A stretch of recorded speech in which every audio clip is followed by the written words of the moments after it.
Hello, everyone, on another episode of Nerd RX podcast, and I'm your host, Barkha.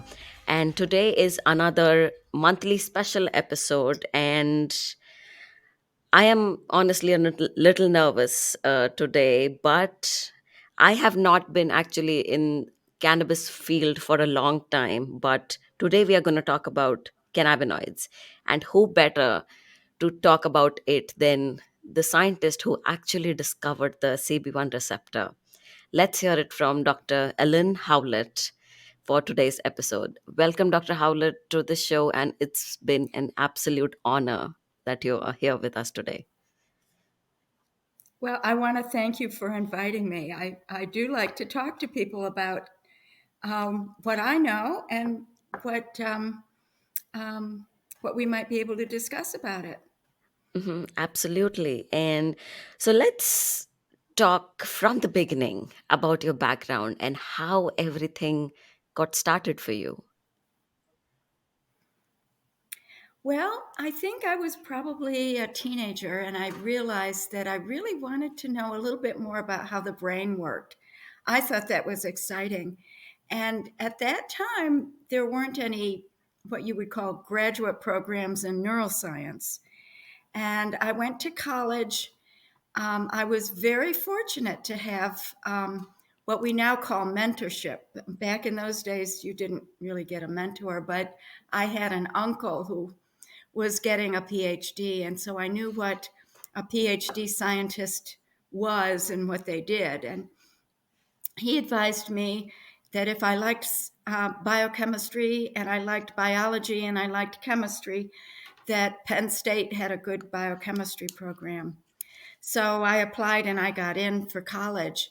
But at the time, there wasn't anybody there that was really interested in how the brain worked. It was an agriculture and engineering school, but I got Mhm.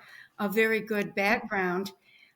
It sort of stumbled along at first because my high school advisor, the guidance counselor, was really afraid that coming as a big fish in a little pool and going to a big pool that somebody from a small high school wouldn't have the skill set. But so he advised me not to take any math courses. Now that sounds kind of stupid, doesn't it? But nevertheless, after about a semester, I realized that that was a ridiculous idea, Mhm. and so I switched my major from psychology into biochemistry, and and got a degree in biochemistry, which I'm very happy with because Mhm. I think that provides a very strong background for studying almost any kind of organ system in the body. Right. So I went to graduate school and I went to Rutgers, and I didn't know what pharmacology was at the time. So I had applied to the graduate program in biochemistry, and they gave me a first temporary advisor who was in the pharmacology department. So when I found out what pharmacology was, the study of how physiology could be applied to therapeutics, I thought, that's really what I'm interested in. So I moved into the pharmacology department instead and got my PhD in pharmacology. Hmm. And I had had a little bit of experience as an undergraduate in cell culture. And Mhm. back in those days, cell culture wasn't what it is today. Today, you can buy the media and already made, and you can buy the plasticware and it's disposable. But back in those days, every single amino acid that we had in our media, we had to weigh out and make the media Wow. for. Wow. And we used glass bottles that had been used for tuberculosis testing because there wasn't any real plasticware. Right. And we had to soak our glass in EDTA because that would get the heavy metals that leach out of borosilicate glass so that you could grow cultured cells on. Anyway, that was the state of the art at that point. Hmm. And so when I wanted to do my postdoc, I wanted to do it in a cell culture area because I thought that was really the best way to study cell biology in the future. So at that point, I looked to see in the research literature the kind of exciting labs that were going on, and I found Al Gilman was starting a lab. He had just finished his postdoc at the NIH, and he had some very interesting looking cultured neurons that he had published on at when he was at the NIH. So I applied to do a postdoc with him. And when I got there, he wasn't so interested in brain cells anymore. Yeah. He had discovered that there was a lymphoma cell that he was able to get from University of San Francisco that didn't respond to epinephrine to make cyclic AMP. And he assumed that it was because it didn't have the adenylyl cyclase. So they called it psych minus. But we really needed to prove that. And his question was so fundamental. The question had to do with whether all of the receptors were the adenylyl cyclases. So there were lots of adenylyl cyclases associated and were actually the receptors, or whether the receptors had to couple to different proteins and it was the same adenylyl cyclase. Now, you may think this is a oversimplified view at the Hmm. time, but that was the state that it was in. Yeah. And what we discovered was, after all, that these cells could respond to prostaglandins, so they must have an adenylyl cyclase.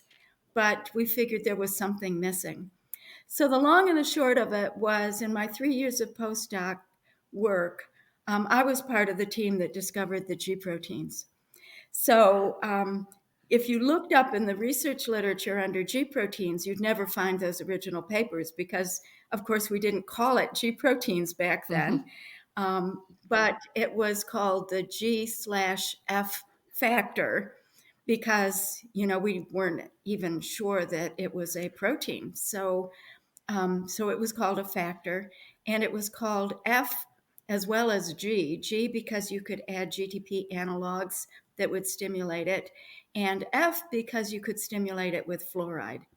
So that was the name that it had for just a very short period of time before it was concluded to be the G G proteins. proteins. So when I went to do my first job, which was at St. Louis University School of Medicine in the Department of Pharmacology, I took those neuronal cells that I'd wanted to work with in the first place with me and started studying the prostaglandins. And the question, of course, at that point was, why would neuronal cells need to respond to prostaglandins? Because at that point, the prostaglandins had been involved in other areas, mostly to do with immunology, because blocking prostaglandin synthesis with nonsteroidal anti-inflammatory agents was the a well understood now mechanism for pain relief. So it was at that point when I was studying prostaglandins that I came across a paper by some chemists at Pfizer.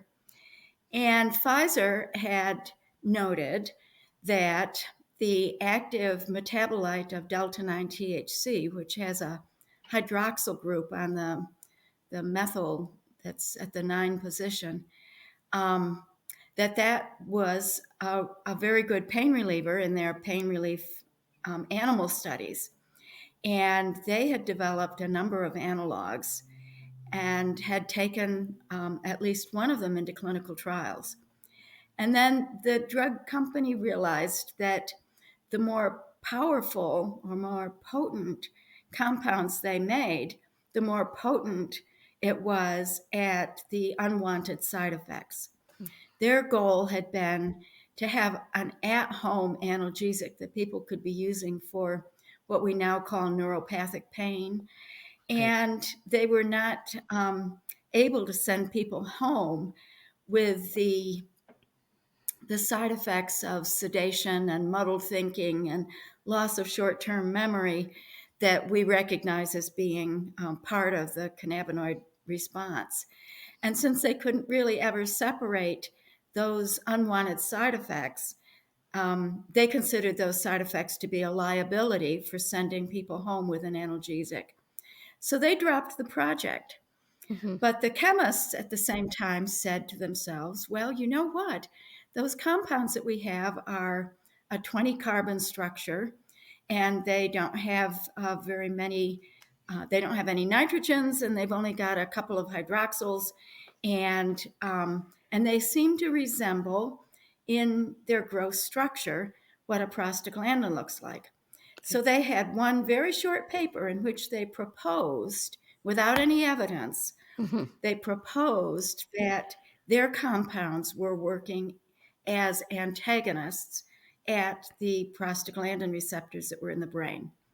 So I just jumped on that. I thought, wouldn't it be nice to have an antagonist Hmm. so that we wouldn't have to use nonsteroidal anti-inflammatory agents as painkillers?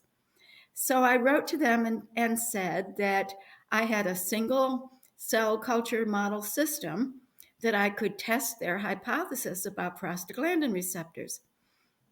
And they were good enough to be able to not only send me their compound, which had been produced for human consumption, but it was really a prodrug. It needed the liver to deacetylate it.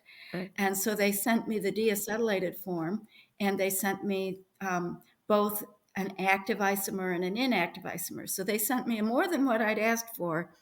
And I looked at it and with the hypothesis that the cannabinoid pain relievers that they were looking at were working by blocking the prostaglandin receptors in the brain cells. But that wasn't supported by our data. On Wow. the other hand, our data looked like it was non competitive inhibition. And that would make it a little bit more like what we were seeing with the opioid receptors and with muscarinic receptors, that people were beginning to publish that they reduced cyclic AMP production. So taking it from there, we had a cell culture model system of neurons that we could could study the inhibition of adenylyl cyclase as the activity of whatever these cannabinoid-like painkillers were doing. So I wrote back to the folks at Pfizer, and by that time, of course, Pfizer had dropped their analgesic project, but the chemists still had the compounds that they'd all made. Um, so I was invited to come out and talk to them, and they sent me home with a list of compounds to request from Pfizer. And they sent me all those compounds so we could do structure activity relationships and compare them to the pain killing activities that Pfizer had done. So the long and short of it was that was how I put my career together so I would be in an actually good position to study a little bit about how the brain worked. And that really narrowed it down to how cannabinoid receptors worked in the brain. Hmm. Wow. I am so surprised about your collaboration with Pfizer because you don't hear this now. So how do you think like this No, collaboration has changed over the years?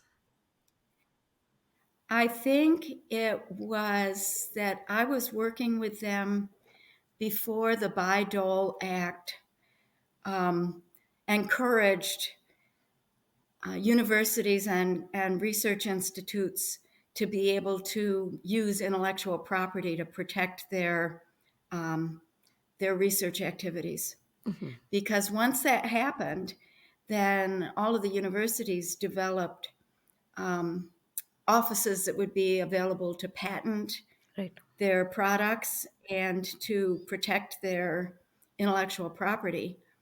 And so at that point, we began having to use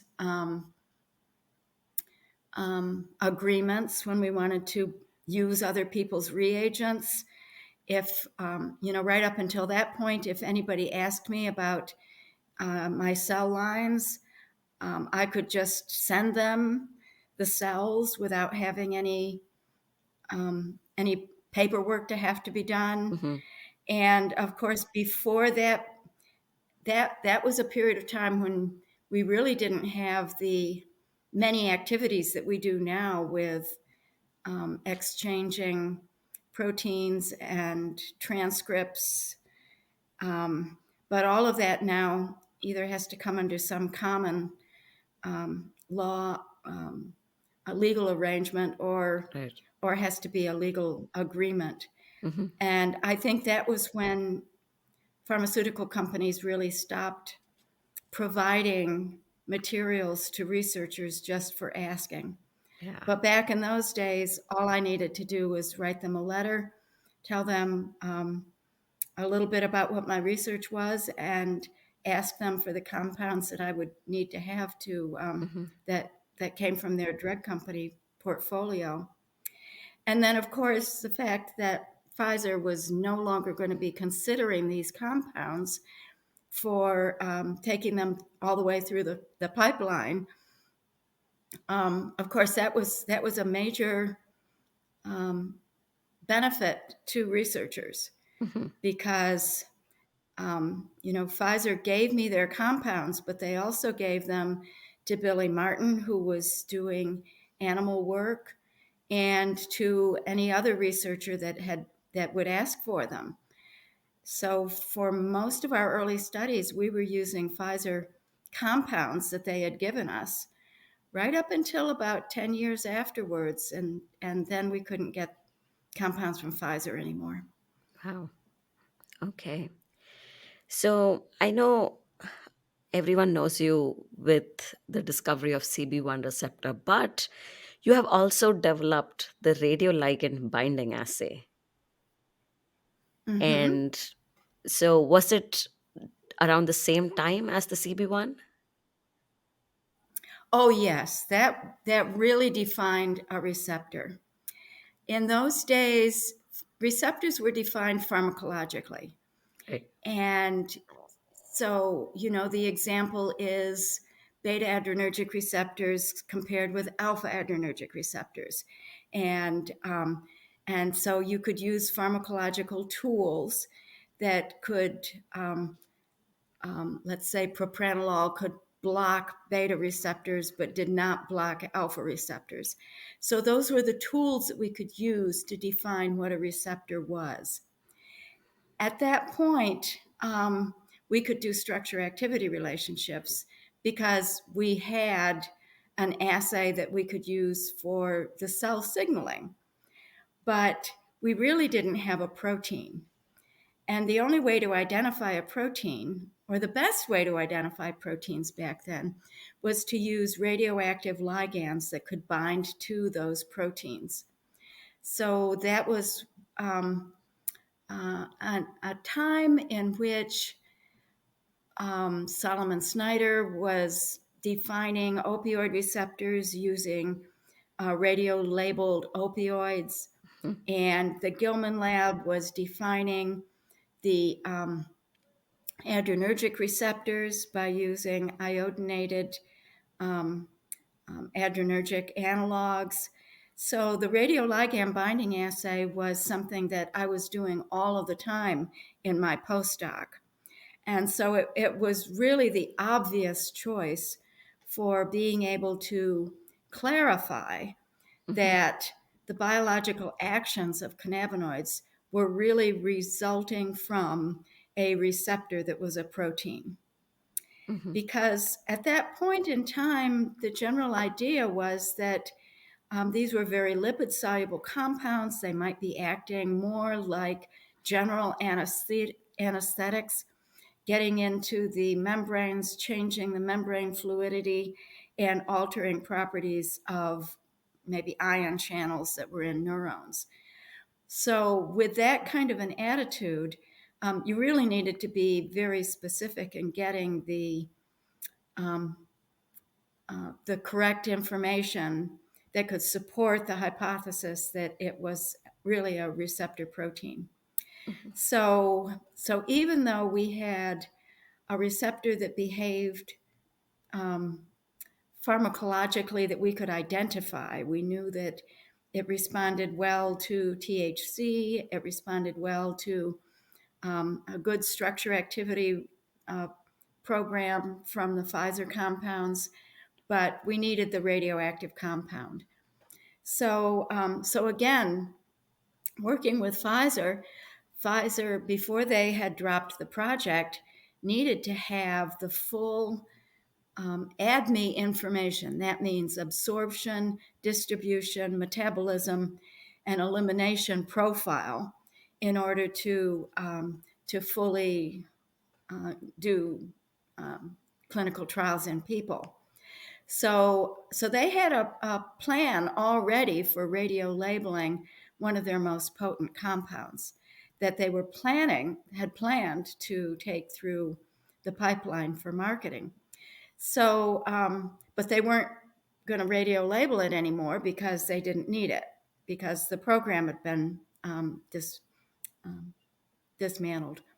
So, so they gave the precursor to me, and I sent it to New England Nuclear, which has changed hands several times, but it's DuPont now Yeah. for radio labeling.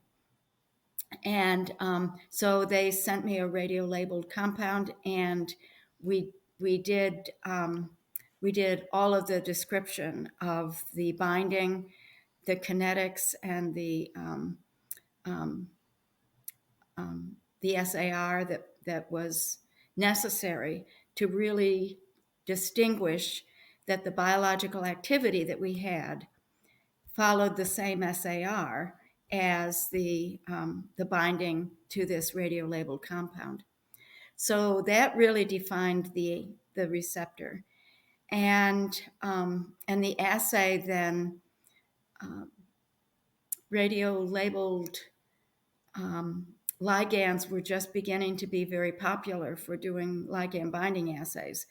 So New England Nuclear continued to use that compound, and they put it in their catalog.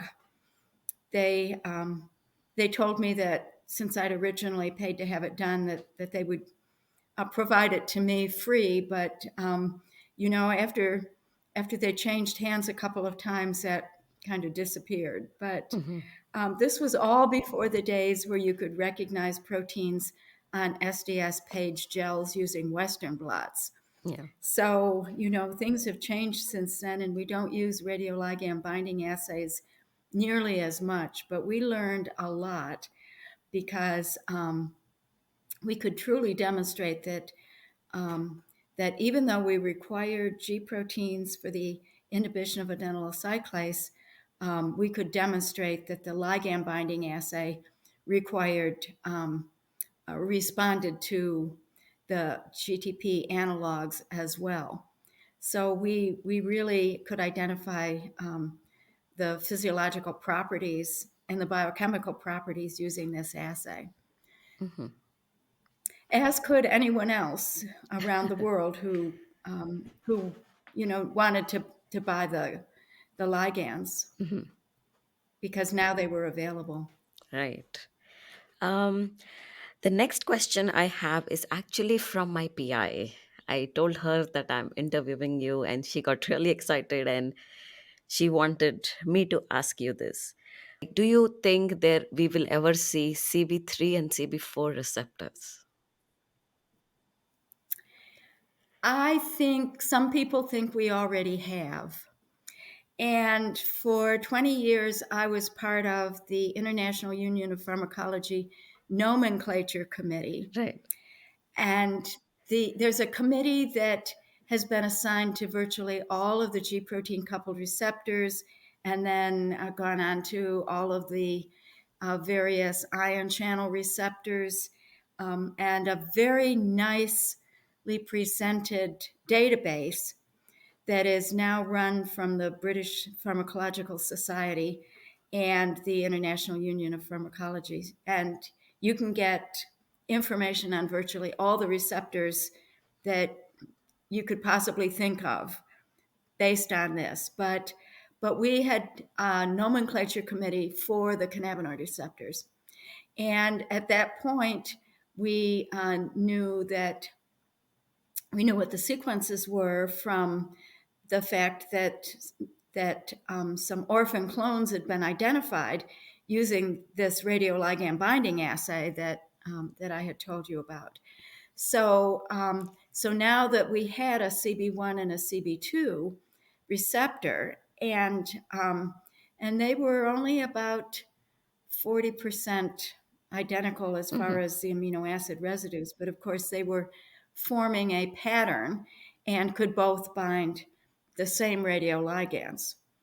Now that can be a blessing, but then the pharmacology with the tools that we had at the time, um, THC and all of the cannabinoids had the same SAR with both the CB1 and the CB2. So it wasn't going to be so easy to separate those two pharmacologically until several years later when pharmaceutical companies took a major interest in CB2 receptors and started using different kinds of structures. And the other aspect is the development or the announcement that over a high throughput screening, the Sanofi company had had found that there was an antagonist for CB1 receptors. Up until then, the pharmacological separation of those two receptors was very difficult because the Hmm. agonists were all acting at both of those Both. Yeah. receptors.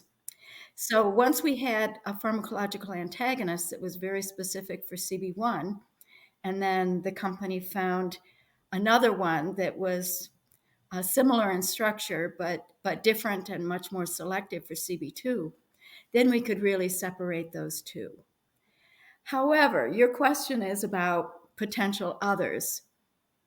And the nomenclature committee was very hesitant to to identify something like GPR 55, for example, as being a cannabinoid receptor because it didn't follow those same patterns. It didn't respond very well to cannabinoid compounds, even though some cannabinoid compounds could bind to the receptor and appeared to be antagonists. So the feeling at the time was that we called them cannabinoid receptors because we didn't at the time know what the endogenous ligands were, and and that we should begin to think in terms of what that orthosteric ligand binding site really responded to. So it was felt that that something like GPR 55 was not fulfilling some of that criteria. And then the information came through that the GPR 55 was really binding to another set of lipids altogether. And there were other International Union of Pharmacology committees that were studying those kinds of receptors. And so we felt that trying to claim GPR 55 as a cannabinoid receptor was not really appropriate because it fell better under the categories for some of the other lipid mediators that were becoming available. Hmm. So, I think having CB1 so abundant throughout the brain and not seeing alternative receptors that could be identified pharmacologically is very unusual. And I would contrast that with maybe something that's an extreme opposite, like serotonergic receptors, Hmm. where you have maybe 13 or 14 now identifiable receptors based on pharmacological ligand specificity.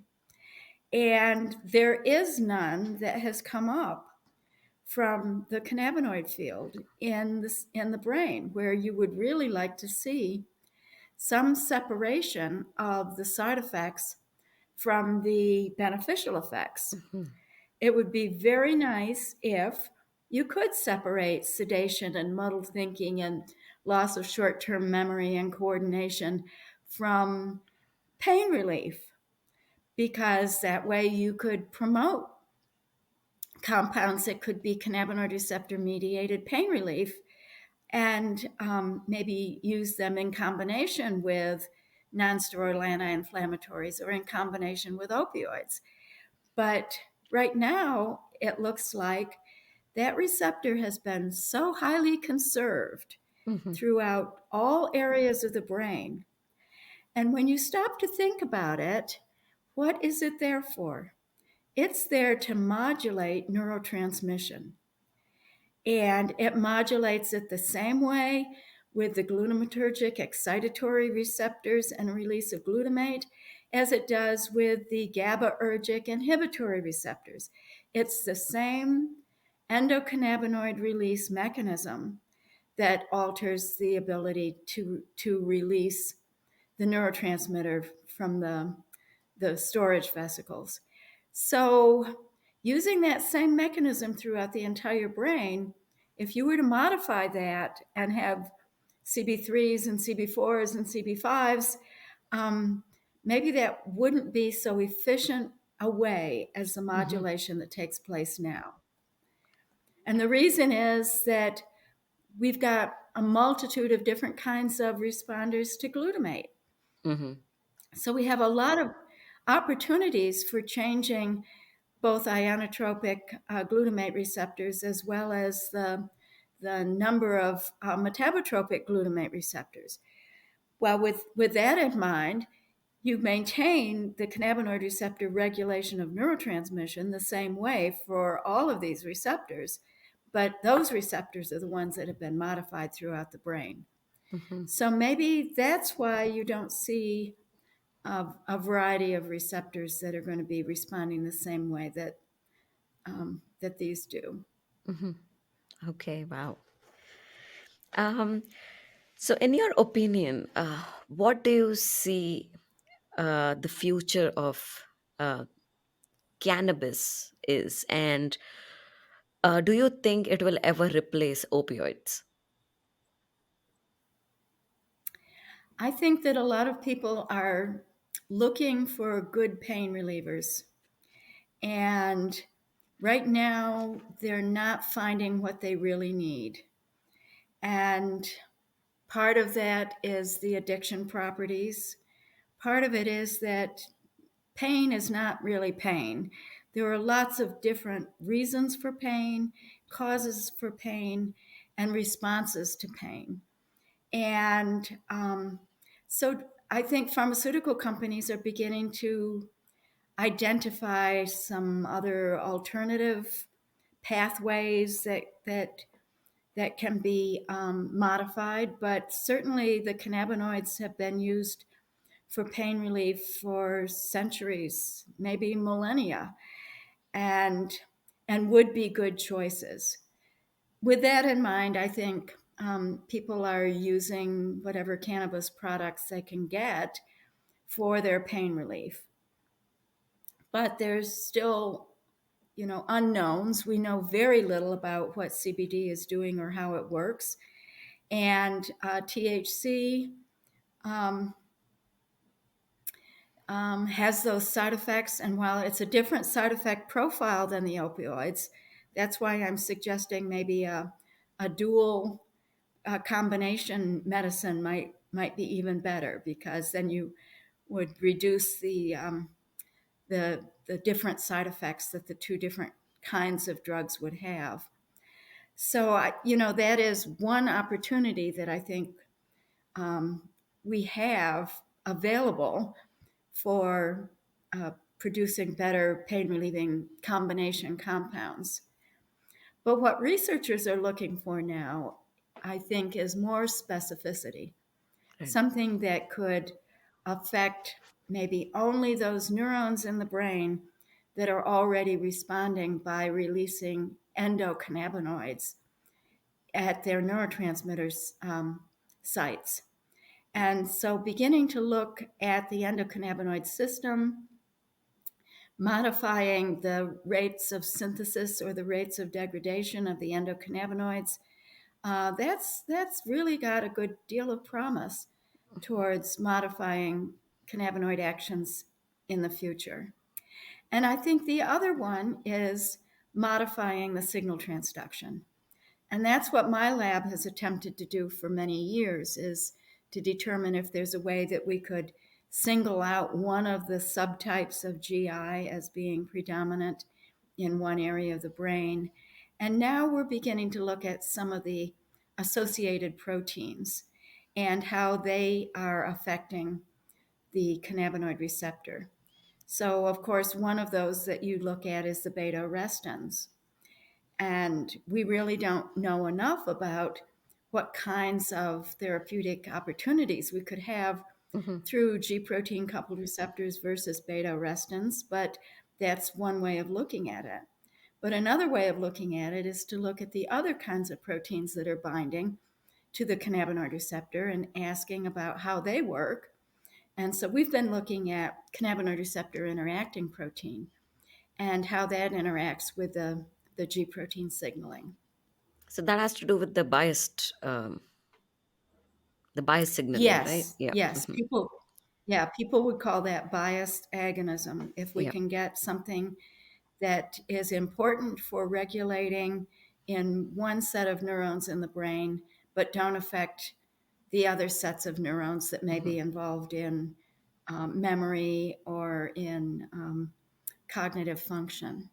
Hmm. Okay. So, like you mentioned, people have been using cannabis for, like, even though not in an intended way, but, as a pain reliever and cancer patients, HIV patients, and still THC and CBD falls under Scheduled 1, and Mm-hmm. cocaine, which I don't think has any therapeutic use, is still Scheduled 2. Do you think it's gonna change over time? Well, Marinol is delta 9 THC, and that is Schedule 2. But Okay. it's synthetic, which is to say that eh, it's not extracted from plants. And I think that was one reason that the FDA approved it in 1985. They also approved it in 1985 because it was the only drug available at the time that could block the nausea and vomiting of cancer chemotherapy. But, other compounds have been made available after that. In that era of time, it was also approved for use in what we call cachexia, that's body wasting in the Hmm. diseases that were part of AIDS. Right. Because back in those days, if you became HIV positive, the virus inevitably broke down your immune system so that you couldn't fight off any cancers or other diseases that were immune suppressed.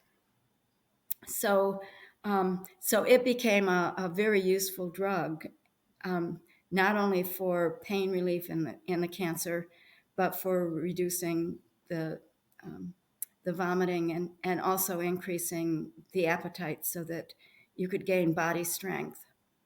So, that was the situation in 1985.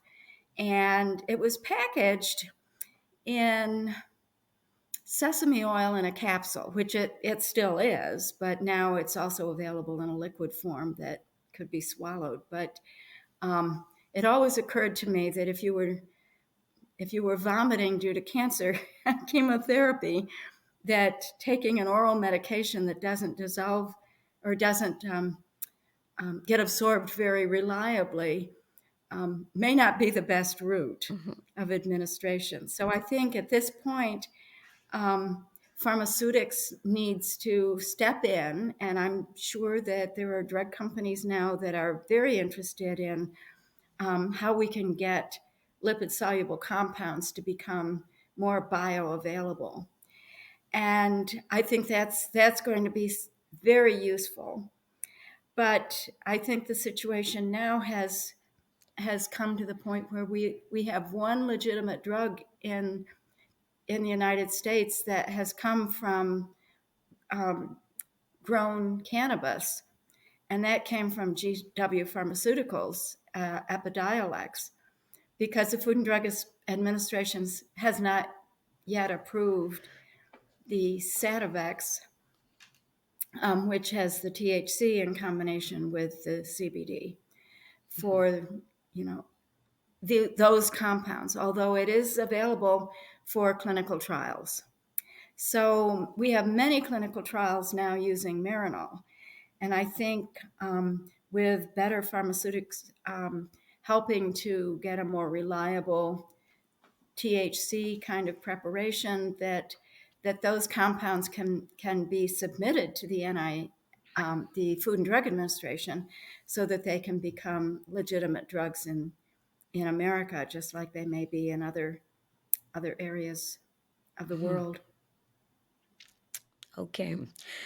Um, so this question is not regarding cannabis, but just as a scientist in general. How was it being a woman in science back in 70s and 80s? And do you think things have changed now? Um, Certainly, we have a lot more women in science because back when I was starting out, um, I think most women felt that they had to make a choice. You could either get married and have a family, or you could have a career. Yeah. And to my mind, I didn't want to have to make a choice. It seemed to me that I ought to be able to do both, but Yeah. I think you have to really organize your time so much more so than most men do, because family responsibilities back in those days were really very gender divided, Yeah. and there weren't a lot of backup facilities. But I my baby was born. I only had one child, and of course that makes it handier because it's a lot easier to manage a family of one child than it is to manage a family of more. Yeah. But I was very fortunate in having a wonderful daycare center, and I really felt that the curriculum that daycare centers um, have developed now for early learning is so much more advanced now than what we had before. But so much early childhood education is something that mothers at home really haven't had any training in and don't have so much appreciation for. But I can see now that so much socializing takes place in the very early childhood days, and Yeah. I have no regrets about having had a child that was educated in a daycare facility, because she had a wonderful socialization Yeah. prior to beginning what would be the standard first year of schooling in kindergarten. Mhm. So I think that's an area that has advanced. There's still work to do on that. I think I was very surprised when I went to give a seminar when my daughter was maybe 4 years old. And I went to a school that I knew didn't have a large budget for seminars. And back in those days, your airline fee depended on when you when you flew and if you stayed over a weekend. So I told Yeah. them that if they invited me for the Thanksgiving weekend, that I could arrange airlines so that it would be over a weekend, and and that saved them quite a bit of money. So, but what it meant was I had to bring my daughter with me Yeah. to the seminar. So usually, what I would do is call the hotel and get their bonded babysitting service. However, they said to me, "Well, we run the daycare center at the university, so you can just call them." I was just shocked because I didn't realize that, and maybe there weren't very many of these. I'm sure it was a new thing, but um, they had a daycare center that was like a drop-off daycare center, which is perfect for a Yeah. university center because, when you're a student, you may have morning classes, but not afternoon classes. So you don't need to pay for a whole day of childcare if you only need childcare in the morning. But more importantly, the daycare center stayed open till 9 o'clock because they had people with evening classes. So, I'd like to see more of these. Yeah. And the other aspect that I had one experience with was um, a sick care daycare center for when my daughter had chickenpox, Hmm. because um, you can't send the child back to regular school until maybe 2 weeks after, but Hmm. they start feeling much better after 2 days. Yeah. So this was a facility that was started by pediatric nurses, and they had a chickenpox room that was separated, and then they had a room for kids that had broken arms or legs or something like that and weren't quite ready to go back to school. So, these are the kinds of facilities that I think we still need to have developed Yeah. at many places, even though we have much better early childhood education. And we need Hmm. to start being more grateful for the work that our early childhood educators do, and let them know how much we appreciate them. Absolutely. So I think that's one thing that that that has really changed, that has become much more helpful, is the availability of good early childhood education. Hmm. Yeah, I cannot imagine being so carefree without the daycare we use for my twins. Like, they're absolutely Mm-hmm. outstanding. Mm-hmm. Mm-hmm. um, so, this is one question which I ask all my guests, and here it is. What is one question you would like to get answered in your lifetime? Oh dear. Well, at this point in my lifetime, I have really reduced my laboratory activities to just specific questions about the cannabinoid receptor. Mhm. Um, and I think there is still a lot to be learned, simply because it has great importance in not only the brain, but other organ systems in the Mhm. body. So I think there's more than one question to be asked and Mhm. answered. And what we really need is people who have expertise in a wide variety of organ systems that come forward and say, well, I wonder what the endocannabinoid system is doing in my disease state.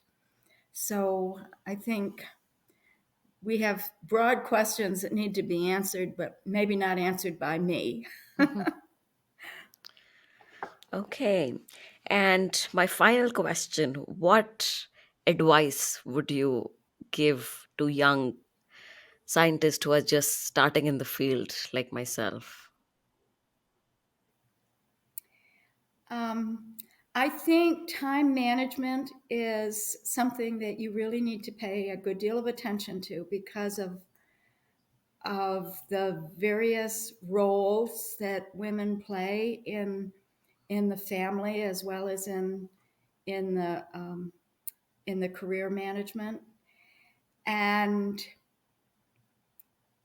I think many people haven't quite figured that out. And going to college, you never figure it out, because um, people tend to have their very loose time management when they go to college.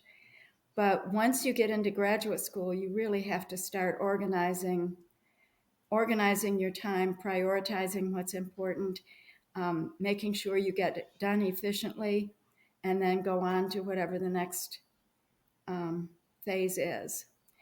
And if I had to go even further to give advice on how one might be able to do that, when my daughter was in school, I volunteered for activities that could serve a dual purpose. So, for example, when I was with a group of parents that put together what we called the School District Science Advisory Council. Now, the school district hadn't asked us for our advice, but we knew that the school district needed advice on how science should be taught, hands-on science activities for kids, training the teachers, and so that was one of the primary activities that I participated in. And by dual purpose, I mean not only did it provide a great deal of importance to the schools that my daughter was going to, because our science advisory council helped out with all the science fairs and helping the kids find tutors so that they could all do science projects. But also, I could put that on my CV and let my university know that this very important activity was taking place in the community and that I was representing the university in getting Mm-hmm. this done.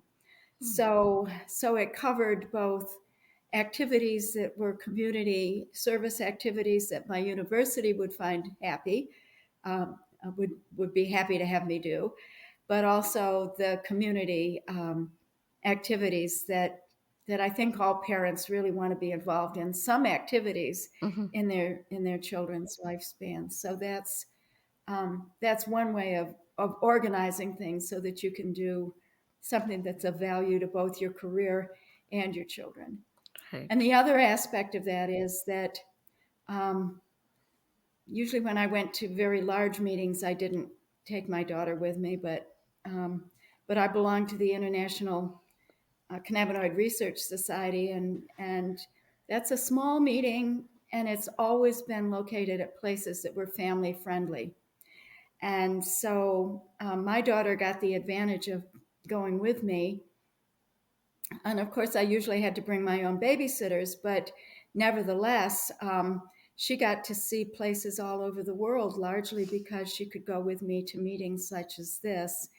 And um, I think she attended more international cannabinoid receptor meetings than most of the membership itself did. Um, Wow. I think she went to some kinds of meetings with me, like the school board meetings. Uh, She said to me one day, Mommy, I don't like going to school board meetings. And I said, Why? She said, Well, they don't serve cookies. So, she got to see what a working mother did. yeah, absolutely. And she was always very well behaved and knew when she had to start acting like an adult. Mm-hmm. And so I think having that kind of role model has really put her in a position to be very secure in her own career herself. Wow. Well, I think thank you so much, Dr. Howlett. This was absolutely mind blowing. And it was such a great honor talking with you today. And thank you so much. Well, and thank you for inviting me. Of course. And listeners, I hope you enjoyed this episode. And as always, I will catch you next week on another episode. And in meantime, if you have any suggestions, please email me at barkha@nerdrxpodcast.com. And remember, it's good to be a nerd. Bye.